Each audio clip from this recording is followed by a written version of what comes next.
Kita berharap santri yang bisa upacara hari ini bisa mendapatkan manfaat yang banyak dari adanya peringatan kemerdekaan Indonesia yang ke-76. Ada banyak hikmah yang bisa kita petik.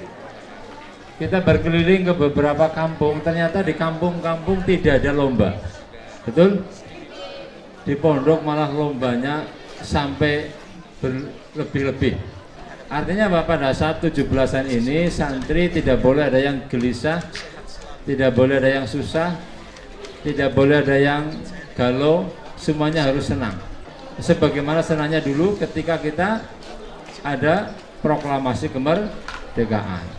Nah, ya saya ingin tanyakan gini, kenapa ya yang semangat mengadakan peringatan 17-an itu rata-rata santri pondok pesantren yang NU? Coba kalau sampai lihat pondok-pondok yang bukan NU, proklamasi tidak ada gegap gempita seperti yang kita lihat di sini. Ada lomba yang tidak pernah dilaksanakan, di sini dilaksanakan. Ada lomba senam, ada lomba apa lagi kemarin? Bal-balan, ada lomba nari, ya, ada lomba futsal, ada lomba pidato, ada lomba nyanyi pop religi, ada lomba nyanyi dan sebagainya. Itu begitu semangatnya santri memperingati hari ulang tahun kemerdekaan Indonesia. Sementara yang di luar pondok-pondok NU kelihatannya kurang semangat. Ternyata ini ada hubungan historis, ya, ada hubungan sejarah. Halo, kayu melongo ya. Saya hanya ingin menyampaikan begini, kenapa kok kiai-kiai yang di pondok pesantren NU ikut bersemangat? Saya dulu diceritani sama Mbah Putri, Mbah Badawi itu dulu ceritanya, kalau peringatan proklamasi ikut ke lapangan, Mbah Yai Sepuh, Mbah Yai Musolli juga ikut ke lapangan, ikut upacara.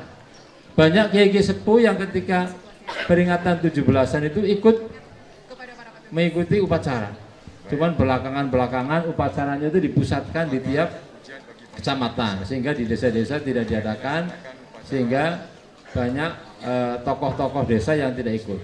Tapi dulu waktu upacara 17-an itu di desa-desa, banyak kiai-kiai yang sangat antusias, kepengin mengikuti upacara. Lah, saya kadang berpikir kenapa ya kiai kok sangat semangat ikut memperingati, ikut upacara, bahkan ikut menyongsong, ikut mengayuh bagio adanya peringatan proklamasi. Ternyata ada hubungan yang luar biasa. Dulu pada tahun 1420 itu jauh Indonesia belum merdeka ya, jauh sebelum Indonesia merdeka. Itu ada kegelisahan di antara para kiai. Kiai itu gelisah karena penjajah ikut berkooperasi, bekerja sama dengan beberapa tokoh Islam. Kan aneh nih, tokoh Islam kerjasama karo penjajah. Sementara kebanyakan orang Islam lagi bertarung melawan penjajah. Tapi ada sekelompok, ini semoga ini menjadi pelajaran penting bagi kita. Ada sekelompok kecil orang Islam yang ikut berkooperasi, bekerjasama, berkolaborasi dengan penjajah. Kepentingannya apa di situ? Ternyata ada titik temu. Beberapa tokoh Islam yang kerjasama dengan penjajah punya misi, punya agenda, yaitu apa? Mereka mengkampanyekan, melarang pembacaan kitab-kitabnya para ulama di masyarakat.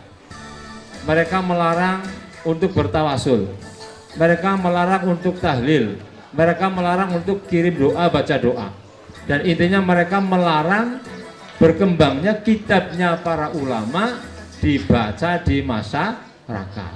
Lah, adanya peristiwa ini menjadi kegelisahan yang luar biasa di para kiai, sehingga para kiai berkumpul di Madura ingin sowan kepada Hadratus Syekh Mbah Khalil Madura Bangkalan. Karena waktu itu paling sepuh, paling wibawa, paling agung, paling tinggi ilmuannya Mbah Khalil. Mbah Hasim saja kepengin mengatasi masalah ini harus sowan kepada Mbah Khalil.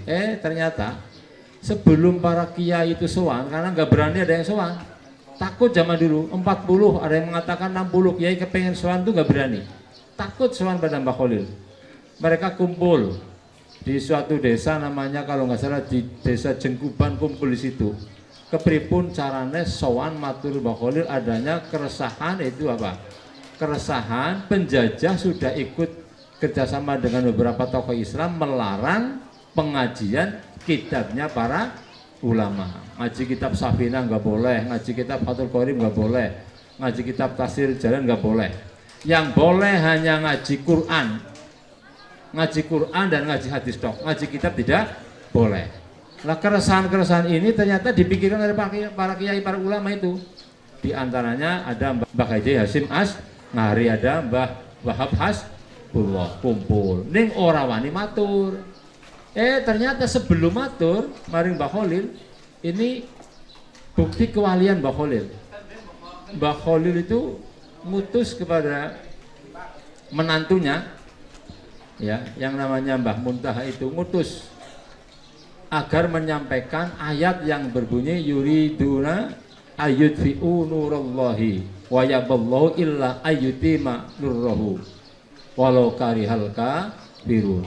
Ayat ini menjelaskan bahwa benar, ternyata di luar sana banyak orang yang ingin mematikan nur cahaya Allah melalui mulut-mulut mereka, yaitu melarang kitab-kitab dibaca di masyarakat. Kesimpulannya, kenapa santri semangat memperingati 17-an? Karena dengan adanya kemerdekaan ini semakin jelas penjajah yang tadinya kerjasama dengan sekelompok kecil orang Islam melarang pembacaan kitab-kitab kuning. Sekarang alhamdulillah sejak proklamasi sampai hari ini santri bebas, tidak ada yang berani melarang membaca kitab-kitab kuning, kitab yang sering dibaca di pondok pesantren. Jadi artinya memperingati 17-an, santri punya tugas sendiri. Kalau Pak Lurah tugasnya sendiri, Pak Kadus itu saya sendiri. Kalau santri memperingati 17-an, kudu makin semangat mempelajari kitabnya para alim ulama yang dulu sempat dihambat, sempat dilarang, yang melarang orang Islam sendiri bekerjasama dengan para penjajah. Nah, sekarang mereka modelnya melarang tahlil, melarang yasinan, melarang apa? Manakiban, melarang kuluhan. Tapi insya Allah itu tidak akan pasar di pesantren. Jadi pesan saya, 17-an justru harus makin mengokohkan semangat ngaji kitab. Karena dengan ngaji kitab sampai akan paham Quran, paham hadis.